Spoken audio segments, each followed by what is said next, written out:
बंगाल की सड़कों पर जब खून बहाया गया टीएमसी के गुंडों द्वारा, क्या बंगाल की जनता ने देखा नहीं? और हिंदुओं को ही टारगेट करके मारा जाता है, क्यों भाई? अच्छा, हिंदुओं को मारा जा रहा है, फिर भी हिंदुओं की एफआईआर नहीं लिखी जाती, क्यों? क्या बंगाल की जनता पागल है? सब जानते हैं भाई, जनता जनार्दन ही सब जानती है। 10 साल दिए थे ममता बनर्जी को, ऐसा कुछ नहीं। ये केवल ये देखो, ये एकदम पता है, ये बौखलाई हुई है, इसलिए ये बेतुके बयान देती है। कभी स्कूटी पे से जाती है, स्कूटी संभलती नहीं है, बंगाल संभालने की बात करती है ममता दीदी। ये केवल बौखलाई हुई है। भारतीय जनता पार्टी की बढ़ती लोकप्रियता जो हो रही है, जो लोकप्रियता बढ़ रही है बंगाल में, उसको देखकर ये बंगाल में पूरी टीएमसी बौखलाई हुई है और जनता ने इन्हें नकार दिया है। ये किस मुंह से वोट मांगेंगे बताओ जरा भाई? इनके तो नेता छोड़ चुके हैं, वोट मांगने जाएंगे जनता पर, जनता नहीं पूछेगी कि आपके नेता तो आपको छोड़ चुके हैं, हम किस बेस पे आपको वोट दें? क्योंकि देखो, जो भगवान से बैर करता है वो कभी सुखी नहीं रहता। इन्होंने हमेशा भगवान राम का विरोध किया। लेकिन आज क्या कहते हैं डिबेट में? नहीं, हमने भगवान का राम का विरोध कभी नहीं किया, हमने तो ये कहते थे कि ये कहो वो कहो। लेकिन भैया, बंगाल की जनता नहीं भूल सकती, ना ये देश की जनता भूल सकती। जब भगवान राम की शोभा यात्रा निकाली जाती थी बंगाल में, तो उन राम भक्तों पर पथराव किया जाता था। फिर कहते हैं कि देवी की पूजा क्यों नहीं करते बंगाल, मतलब ये टीएमसी वाले कहते हैं कि भगवान राम को तो पूछते हैं लेकिन देवी को नहीं पूछते। देवी की मैं बता दूं कि जब भगवान नवदुर्गा में जो पंडाल लगे थे, उनमें आग लगाई गई थी। लगाने वाले कौन थे? आग लगाने वाले टीएमसी के लोग थे। तो ये किसी के सगे नहीं है, ये केवल एक विशेष समुदाय के सगे हैं, जिसका विकास बंगाल में ममता बनर्जी ने, टीएमसी ने किया है। और ये बंगाल की जनता बखूबी जानती है वो कौन सा विशेष समुदाय है जिसका विकास ममता दीदी ने किया है। नमस्कार दोस्तों, स्वागत है आपका यूथ मीडिया टीवी पर। चर्चा करेंगे बंगाल इलेक्शन पर। जिस तरीके से बंगाल में अब ममता बनर्जी का कहना है कि मोदी जी ने जो मोटेरा स्टेडियम का अपने ऊपर नाम रख दिया है और जो वैक्सीन है उस पर भी मोदी जी की तस्वीर आ रही है, वैसे ही अब देश का नाम भी वो मोदी जी अपने ऊपर रख देंगे। तो इसी पर चर्चा करेंगे अवधेश उपाध्याय जी से कि वो किस तरीके से देखते हैं इसको। और दूसरी चीज इस पर चर्चा करेंगे जो ममता बनर्जी ने एक चुनौती दी है कि अब बंगाल में खेला हो वो, आखिर इससे वो क्या कहना चाहती है, क्या वो इसी खेल की बात करी जो लगातार कत्ल वहां पे होता आ रहा है। चर्चा करते हैं और आपको बताते हैं कि अवधेश जी क्या सोचते हैं। सर, किस तरीके से देखते हैं? पहला सवाल तो मैं आपसे यही करूंगा कि जो ममता बनर्जी ने कहा है कि बंगाल में अब खेला हो वो, तो आखिर क्या साबित करना चाहती है वो कहकर? ये कह रही है खेला हो वो, क्या खेल होगा? इससे पहले इनके नेता ने एक ये भी कहा था कि देख लेंगे।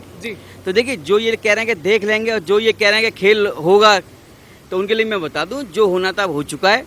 2 मई को बंगाल की जनता ये दिखा देगी कि किसको दिखाना है, किसको देखोगे तुम और किसका खेल करवाओगे। क्योंकि जिस खूनी सिंहासन पर बैठकर ममता बनर्जी अपनी राजनीति कर रही थी बंगाल में, वो खूनी सिंहासन अब पूरी तरह से टूट चुका है। वो ऐसे टूटा है कि अब वो दोबारा जुड़ने वाला नहीं है। बंगाल की जनता बखूबी जानती है किसने हमारे राज्य में खूनी राजनीति की है और कौन ऐसी सरकार है जो हमारा विकास करना चाहती थी, लेकिन उस बंगाल की सरकार ने, ममता की सरकार ने, वो विकास उसने रोक के रखा। एग्जाम्पल मैं बताता हूँ आपको, किसान सम्मान निधि की बात कर लीजिए। ये किसानों के हितैषी बन रहे हैं। राकेश टिकैत जी भी वहाँ गए थे उनके समर्थन में, ममता बनर्जी भी बात करती हैं, लेकिन किसान सम्मान निधि वहाँ के गरीब किसानों को नहीं मिली। किसका नुकसान हुआ? गरीब किसान का हुआ। क्या वो वोट देगा? नहीं देगा। वो मना, बिल्कुल साफ मना कर रहा है कि भाई जब हमारा विकास जिसने रोका है हम उसको वोट क्यों दें। दूसरी बात, गरीबों के लिए आयुष्मान योजना वहाँ नहीं लागू हुई, ठीक है? तो वहाँ की जनता जानती नहीं है क्या भाई? 5 लाख रुपए का अगर बीमा मिल रहा है किसी गरीब के लिए, जिसके पास 2 पैसे, मतलब 2000 रुपए भी नहीं है जेब में, वो यदि इलाज के लिए जो 5 लाख रुपए मिल रहे हैं फ्री के, तो भैया क्या मना करेगा कोई? लेकिन ममता बनर्जी ने वो वहाँ नहीं दी, ठीक है? तो ये खेल वेल की तो बात है अब गई, क्योंकि ममता बनर्जी हो या इनके नेता हो या टीएमसी का कोई कार्यकर्ता हो, ये केवल बौखलाए हैं। और ये बौखलाहट ये बताती है कि जो भारतीय जनता पार्टी की जो इस समय वहाँ पर लोकप्रियता बढ़ रही है बंगाल में, ये उसका जो है, उसकी बौखलाहट है। ममता बनर्जी में ले लो या ममता बनर्जी के साथियों में ले लो, लेकिन बंगाल की जनता ने ये ठान लिया है इस बार की खिलेगा फूल बंगाल में। बंगाल की जनता ने ठाना है और कमल का फूल खिलाना है। जो भगवान राम को जिसने नकारा था, उनको बंगाल से दूर भगाना है।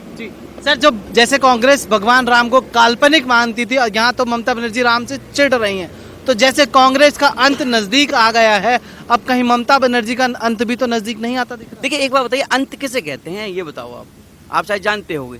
ममता बनर्जी के मेरे ख्याल से जो मेन नेता थे वो सब छोड़ चुके हैं। अभी 5 विधायकों ने छोड़ा है। भैया, मैं तो ये सोच रहा हूँ 2 मई तक आते आते तो ममता बनर्जी को सब छोड़ जाएंगे, तो इनके साथ रहेगा कौन? रोहिंग्या को वोटों से जीतेंगी क्या ये?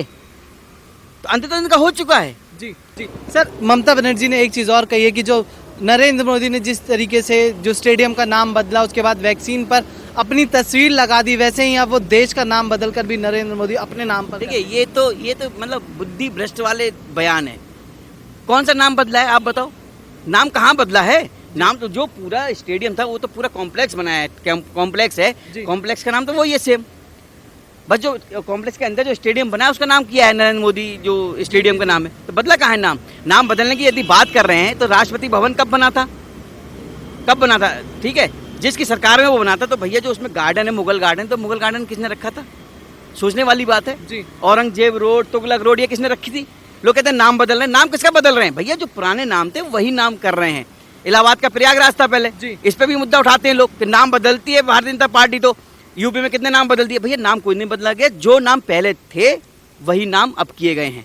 तो ये तो देखो अब जा चुकी है। बंगाल में जो है एक न्यायप्रिय सरकार आएगी, डबल इंजन की सरकार आएगी। जब डबल इंजन की सरकार होगी, आपने देखा होगा जहाँ जहाँ डबल इंजन की सरकार है वहाँ विकास हो रहा है। लेकिन जहाँ डबल इंजन की सरकार नहीं है वहीं गरीब जो लोग हैं वो विकास से पीड़ित हैं। विकास उनको नहीं मिल पा रहा है, जो उनकी सुविधाएं हैं वो उनको नहीं मिल पा रही हैं। जैसे मैंने अभी बताई, किसान सम्मान निधि बंगाल में नहीं है, आयुष्मान योजना नहीं है। ऐसे बहुत सारी योजनाएं हैं जो केंद्र सरकार की योजनाएं हैं जिससे गरीबों का भला हो सके। लेकिन बंगाल में ममता दीदी ने वो कोई योजना लागू नहीं की। जी सर, एक चीज और है कि ममता बनर्जी तो लगातार कहती हैं कि विकास से बीजेपी चिढ़ रही है, जो बंगाल में विकास हुआ है उससे बीजेपी चिढ़ रही है। उसके बाद मोदी जी ने भी कहा कि अगर विकास किया है तो जो 10 सबसे बड़े स्टेट हैं देश के, उनमें बंगाल का क्यों नाम नहीं आता है?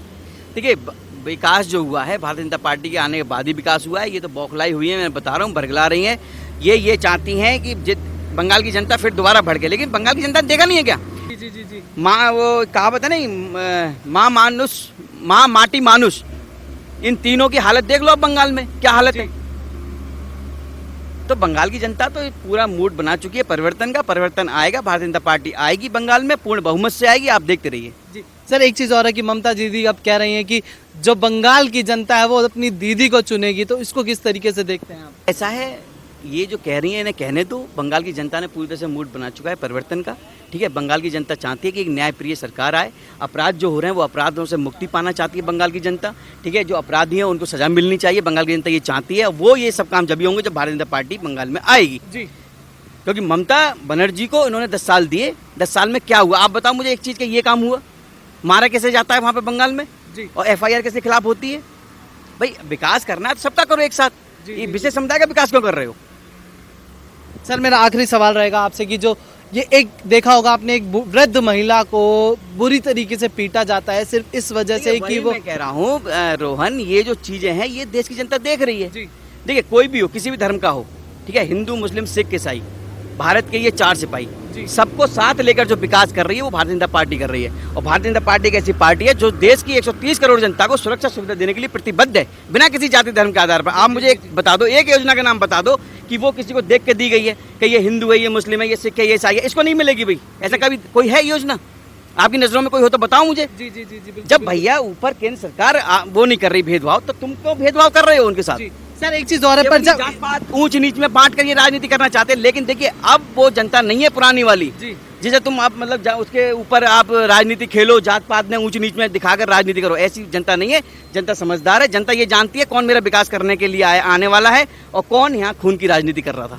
पर एक चीज और है कि जो ये घटनाएं हुई हैं, लगातार बीजेपी के कार्यकर्ताओं को मारा पीटा गया, उस वृद्ध महिला को सिर्फ इसलिए पीटा गया कि वो बीजेपी की जनता है, उस पर किसी भी विपक्ष के दल ने कुछ नहीं बोला। और सर एक चीज और है कि जो शिवसेना पार्टी है उसने यहाँ तक कि ममता बनर्जी को शेरनी भी कह दिया, पर जब वहाँ पर घटनाएं उस पर कोई कुछ नहीं बोलता है। देखिए बोलेंगे क्यों इन्हें? ये तो देखिए वो वाली बात आ गई ना कि विशेष समुदाय के ऊपर बात है ये। अगर विकास होता है तो वहाँ किसका होता है? एक विशेष समुदाय का।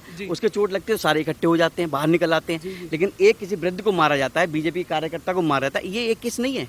पिछले उठा लो 1 साल में कितने केस हुए हैं ऐसे? घर में घुस के मारा, एक तो दंपत्ति पूरा था, मतलब हस्बैंड वाइफ, बच्चों को मार दिया वहाँ पर। कोई बोला? कोई नहीं बोला, कोई उन्हें मतलब ही नहीं है। वो चाहते हैं कि यहाँ रोहिंग्याओं का राज रहे, पूरा मतलब उन्हीं का राज रहे, क्योंकि वोट बैंक उनकी वही है।